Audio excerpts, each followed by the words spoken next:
saya Tahmidia Azizi dari kelas Hukum Internasional B, NIM Dikit Terakhir 136.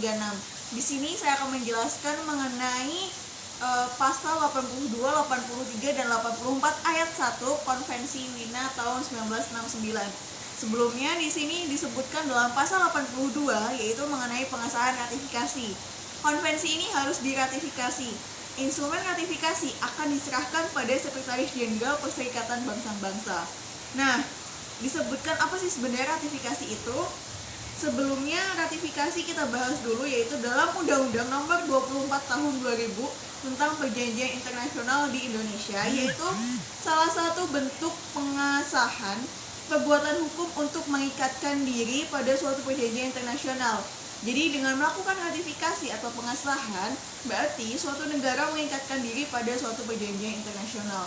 Kemudian kita kilas balik dalam pasal 2 dan dalam pasal 14 Konvensi Wina 1969. Nah, di situ disebutkan juga bahwa ratifikasi sebagai tindakan internasional di mana suatu negara menyatakan kesediaannya atau melahirkan persetujuan untuk diikat oleh suatu perjanjian internasional. Karena itu, ratifikasi itu tidak berlaku surut, melainkan baru mengikat sejak penandatanganan ratifikasi. Jadi ratifikasi itu bisa dibilang sepenuhnya itu dari hukum nasional masing-masing suatu negara. Kemudian dari negara itu mereka itu ada ketentuan konstitusi masing-masing yang kemudian dilakukan penandatanganan. Nah, kemudian di dalam pasal 14 tadi yang disebutkan mungkin oleh teman kita, di situ bahwa keinginan dari suatu negara untuk menandatangani suatu perjanjian internasional dengan syarat ratifikasi terlihat dari kuasa penuh full power dari wakil-wakil resmi negara tersebut atau dinyatakan sebelum waktu perundingan. Nah, di sini kan disebutkan full power dari wakil-wakil. Nah, ini merupakan salah satu instrumen ratifikasi yang disebutkan dalam pasal 82.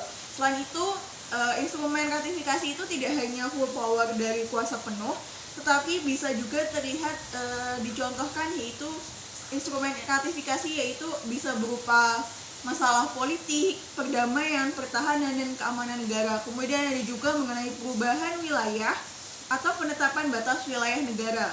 Kemudian ada juga hak asasi manusia dan lingkungan hidup. Kemudian atau pinjaman atau hibah ke luar negeri, kedaulatan atau hak berdaulat negara. Nah, itu jadi instrumen negara. Tetapi secara khususnya mengenai instrumen ratifikasi ini itu dalam Konvensi Wina tidak diatur secara khusus bagaimana bentuk instrumennya atau seperti apa. Tetapi instrumen dari ini ratifikasi ini tuh diserahkan sepenuhnya pada hukum nasional masing-masing negara. Jadi instrumen kemudian nanti ditandatangani oleh seorang kepala negara atau kepala pemerintahan.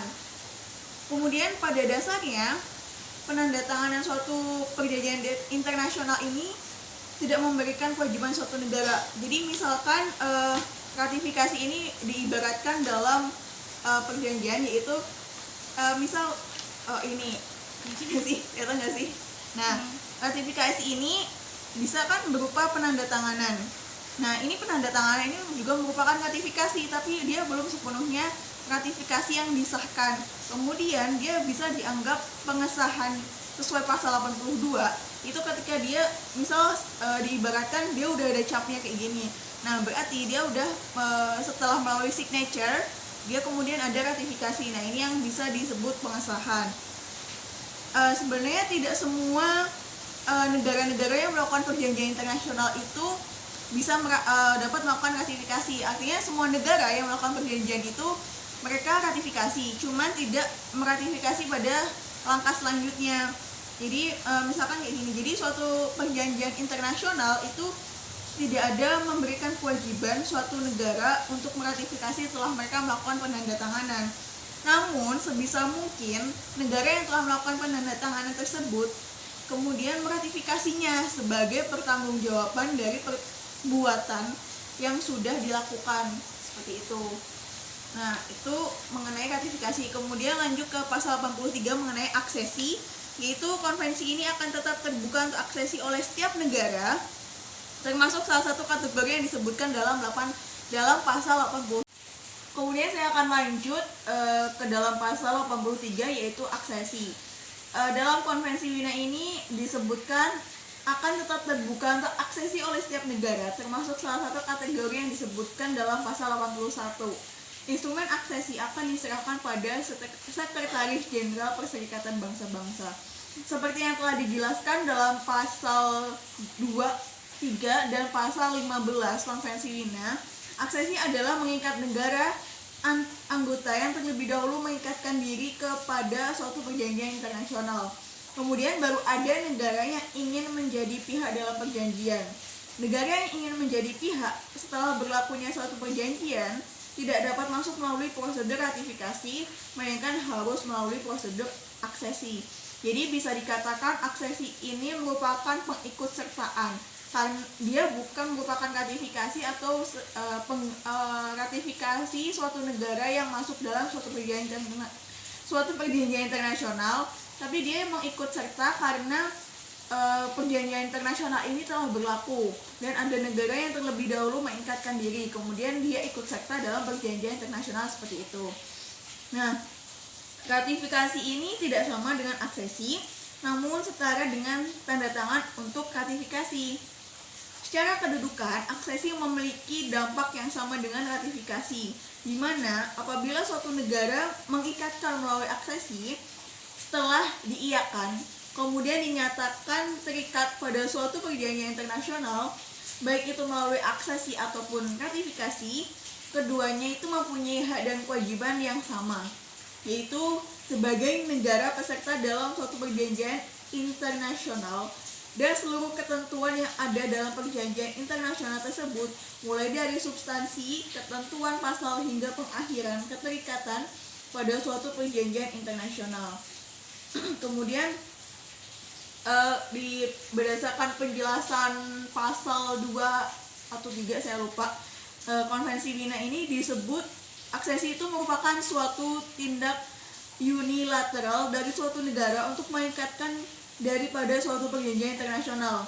Kemudian dalam praktiknya, setelah ratifikasi tadi kan juga punya instrumen, aksesi ini juga punya instrumen aksesi, tapi bentuknya juga berbeda-beda. Tapi secara umumnya instrumen aksesi ini yang digunakan adalah dokumen yang ditandatangani dari perwakilan tinggi negara atau dengan menggunakan emblem negara. Kemudian aksesi dapat dikatakan telah terjadi atau telah berlaku apabila instrumen aksesi telah ditukar di antara negara yang ingin melakukan aksesi. Jadi antar negara itu ada dua, misal antara negara itu ada yang melakukan aksesi. Nah, itu dapat dikatakan telah terjadi aksesi. Kemudian didepositkan atau dinotifikasi oleh negara peserta apabila telah disetujui bersama. Itu mengenai aksesi. Kemudian lanjut mengenai pasal 84 ayat 1, yaitu berlakunya pasal-pasal sebelumnya, yaitu konvensi ini mulai berlaku pada hari ke-30 setelah tanggal setoran dari ke-35 instrumen ratifikasi atau aksesi. Jadi pasal 84 ini konvensi ratifikasi dan aksesi mulai berlaku. Seluruh konvensi mulai berlaku itu setelah setoran-setoran instrumen dari kumpulan-kumpulan ratifikasi dan aksesi negara itu berlaku setelah setorannya di hari ke-30. Sekian, semoga dapat dipahami ya. Terima kasih.